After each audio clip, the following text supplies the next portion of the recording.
আসসালামু আলাইকুম। হাজী দানেশ বিজ্ঞান ও প্রযুক্তি বিশ্ববিদ্যালয়ের 2024-2025 সেশনে আমাদের কিন্তু আজকে নতুন চতুর্থ মেরিটে তো আমাদের ভর্তি আগে হয়ে গেছে। তো পঞ্চম মেরিটের আগে আমাদের আজকে যে নতুন নোটিশ প্রকাশ করা হয়েছে ওই নোটিশ সম্পর্কে আমরা বিস্তারিত জানবো। সেটা হলো আমাদের কাদেরকে রিপোর্টিং করতে বলা হয়েছে এবং কাদেরকে রিপোর্টিং করতে বলা হয় নাই, তারপর কাদের আসন খালি আছে, আবার কোন ইউনিটে আসন খালি নেই। আমরা এগুলো সম্পর্কে বিস্তারিত দেখবো, কবে ভর্তি দিবে, কবে আমাদের ফলাফল প্রকাশ করা হবে, এগুলো আমরা বিস্তারিত সবকিছু জানবো। তার আগে আসন খালি আছে কিন্তু আবার রিপোর্টিং এর জন্য ডাকা হয়নি, ওগুলো আমরা দেখব।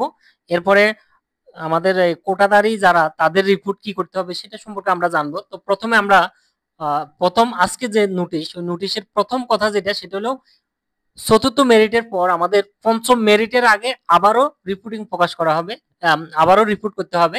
সেই রিপোর্টিং এর তারিখ হলো 16 জুলাই, সকাল 10টা থেকে দুপুর 1টার ভিতরেই কিন্তু আমাদের রিপোর্টিং এ অংশগ্রহণ করতে হবে। আর এই রিপোর্টিং এর জন্য আমাদের মেরিট হলো, সবাইকে কিন্তু ডাকা হয় নাই, শুধুমাত্র এ ইউনিটের A1 শিফট এবং বি ইউনিটের B2 শিফটেই শুধুমাত্র আমাদের রিপোর্টিং এর জন্য ডাকা হয়েছে, আর বাকি কাউকে ডাকা হয় নাই।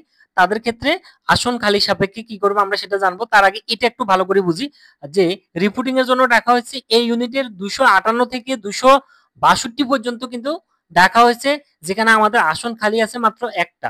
এরপর আমাদের B2 ইউনিটে সরি বি ইউনিটের B2 শিফটে আমাদের কিন্তু 455 পর্যন্ত যেহেতু সাবজেক্ট পেয়ে গেছে, তাই আমাদের 400 আসন কিন্তু এখনো 10টা খালি আছে, তাই আমাদের আবারও রিপোর্টিং এর জন্য ডাকা হয়েছে 456 থেকে 505 পর্যন্ত।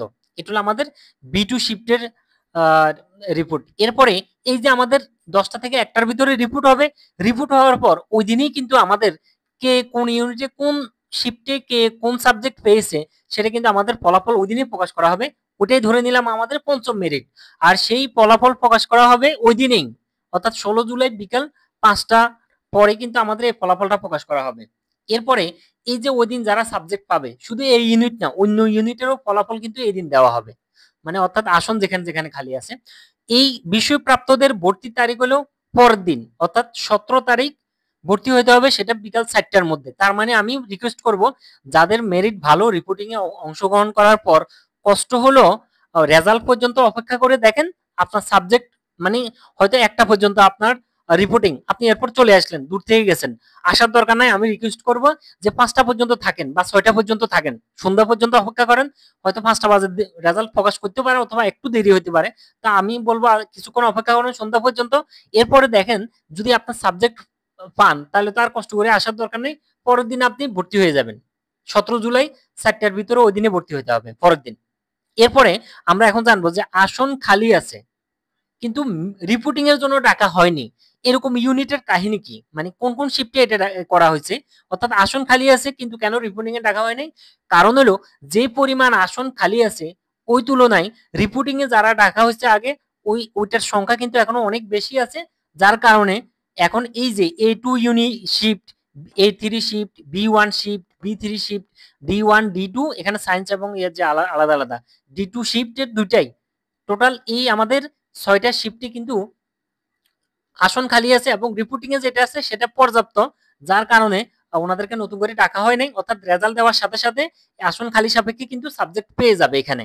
এরপর আমাদের পরবর্তীতে যদি সাবজেক্ট আরো যদি কখনো খালি হয় তাহলে সেক্ষেত্রে যায় আবার ডাকবে, এখন আর ডাকবে না।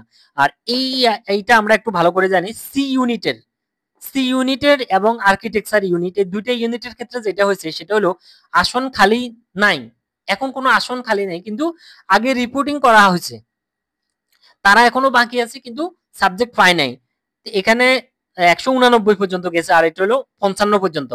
তো এখানে সি ইউনিটে কিন্তু এখনো একজন আছে 191, সে কিন্তু মাত্র একটা ভর্তি বাতিল করলেও হয়তো সাবজেক্টটা পেয়ে যাবে, কিন্তু 191 পাচ্ছে না, 189 পর্যন্ত সাবজেক্ট পেয়েছে।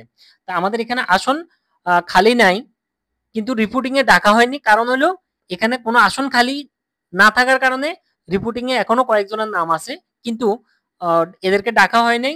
যদি কেউ ভর্তি বাতিল করে তাহলে সেই ক্ষেত্রে এদেরকে ডাকা হবে। এই জন্য আমি আবার একটা শিরোনাম দিছি যে ভর্তি বাতিল হলে কাদেরকে ডাকবে, ভর্তি বাতিল হলে অন্যদের হলে আসন যেহেতু রিপোর্টিং এ আছে তাদেরকে হয়তো টাকার প্রয়োজন হবে না, কিন্তু আমাদের সি ইউনিটি কিন্তু এবং আর্কিটেকচারে কিন্তু এই যদি কেউ ভর্তি বাতিল করে তাহলে সেক্ষেত্রে ওনাদেরকে ডাকবে। এই হলো আমাদের। আর কোটার ক্ষেত্রে যাদের কোটা আছে তারা কি এখন রিপোর্টিং এ যাওয়া লাগবে? যাওয়ার দরকার নেই, কারণ কোটা যাদের যাদের কোটা আছে তাদের কিন্তু আগেই তো তাদের ডকুমেন্ট গুলো যাচাই বাছাই হয়ে গেছে, আগেই যারা উপস্থিত ছিল তাদের রিপোর্টিং করাই হয়েছে। সুতরাং কোটাধারী যারা তাদের যাওয়ার দরকার নেই, তবে তারা যদি ওয়েটিং এ সাবজেক্ট পায়, মেরিট লিস্টে যদি সাবজেক্ট পায় তাহলে সেক্ষেত্রে ভর্তি হতে পারবে। এই হলো আমাদের হাজী দানেশ বিজ্ঞান ও প্রযুক্তি বিশ্ববিদ্যালয়ের আজকের নোটিশের অবস্থা। এর পরবর্তীতে আপডেট আসলে আমরা সাথে সাথে জানানোর চেষ্টা করব। সবাই ভালো থাকবেন, ধন্যবাদ, আসসালামু আলাইকুম।